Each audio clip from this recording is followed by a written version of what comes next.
Three things you're going to learn today. First, how the gays actually run the social hierarchy in prison. Yes, they do. And how one gay inmate fought a 6-foot wall of muscle over an open window. And the most bizarre prison love confession you're ever going to hear in your life. But first, I want to say this. I watched a couple videos about the way gays are treated in prison. It's bullshit. They're talking how they're beaten down, pushed in the corner, ostracized. I sure as hell didn't see that. GT, is that your experience? No, not that's not been mine. I can't speak for everywhere, but I've been in quite a few prisons, and they had a good they had it good. They had commissary. The gays, come on, let's face it. They're in there with a bunch of men that lost their sex lives, and basically they're in a dick factory with the guys been locked up and are willing participants. I didn't see any of them getting forced in. They didn't have to. They had their pick. They could find boyfriends. I didn't see any mistreatment. I never did. In fact, the thing in prison is you have a lot of guys who bitch about the gays all the time who are also willing participants, in the dark, you might say. Uh, but here's how open they are about behavior. When I was down in Latuna, they had an area out there in the yard, and there's a track you run around. This one area in the yard they called Peter Beach. And on Peter Beach is where the gays would sunbathe at. And the straight guys, even the tough straight guys, would go jog around the track and the gays would whistle at them. So if they were being beat down, I missed that part. Yeah, well, It's crazy. any attention a guy gets, if they're getting whistled at, they're liking it.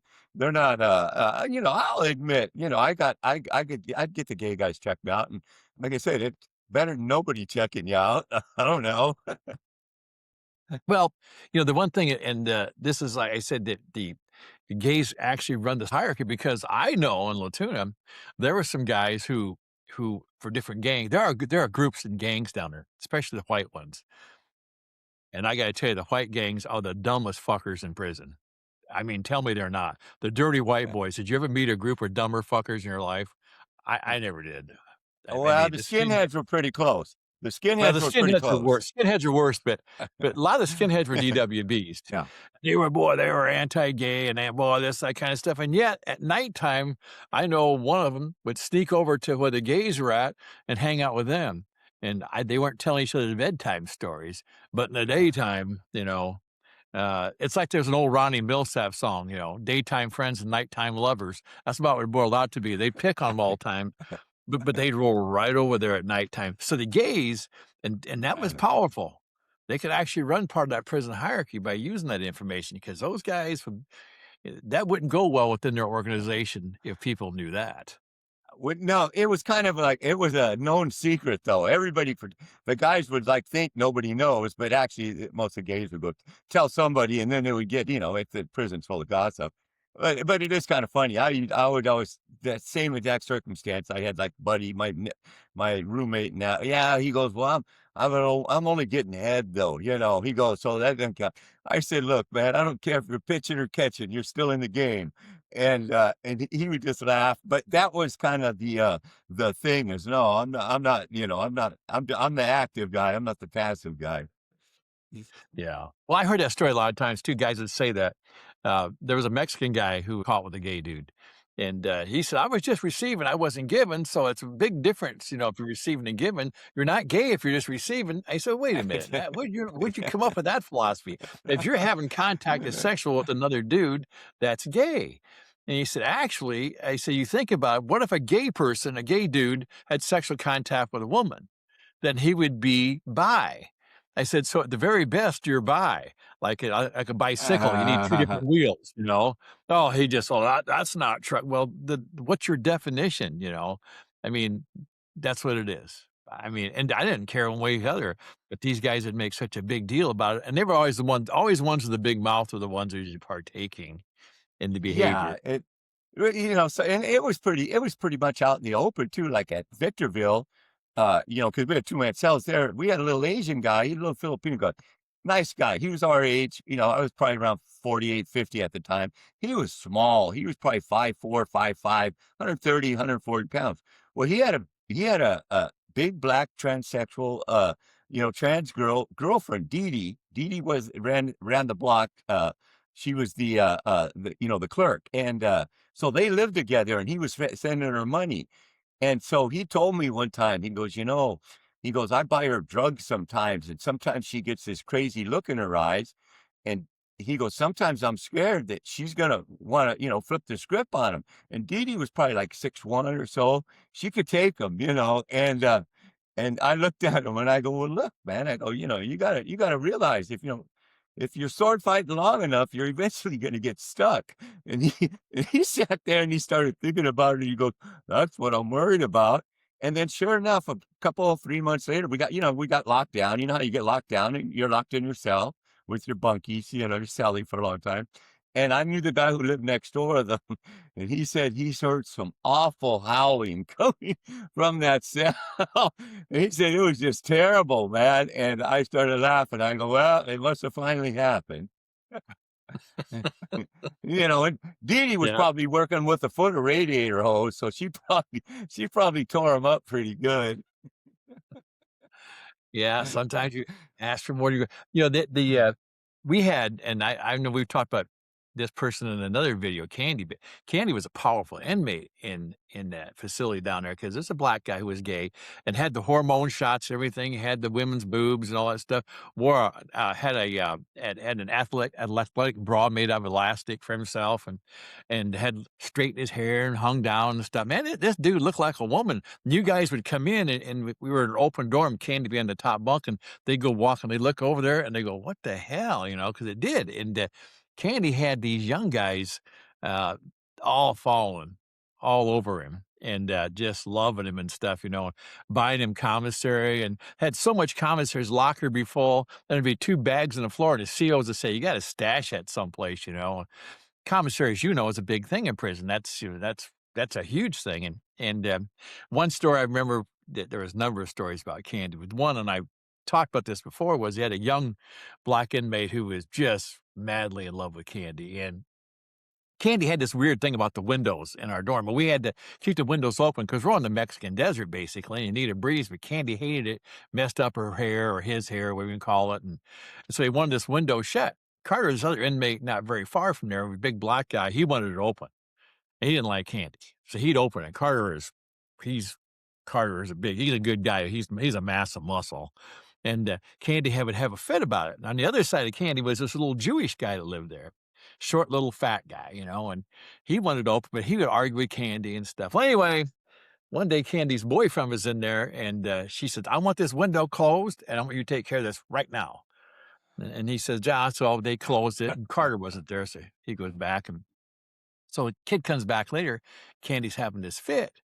And he chases him down the hallway. He said, go get that window straightened out right now. That dude closed it again. Now you go back there and straighten it out. He's a problem. He says, okay. So the kid goes walking down there and walks over to the Jewish guy who he thinks is the problem. He says, man, that window has got to stay shut. Candy wants that shut. Jewish guy goes, I ain't your problem. He points at Carter. He goes, that ain't your problem. And Carter sitting in that bunk says, do not close that window. And this kid goes, well, Carter goes, kid, just get on. He's no. Kid's going to leave, and Candy goes, you get out, you walk out of here. And Candy points to his rear and says, you want any more of this right here?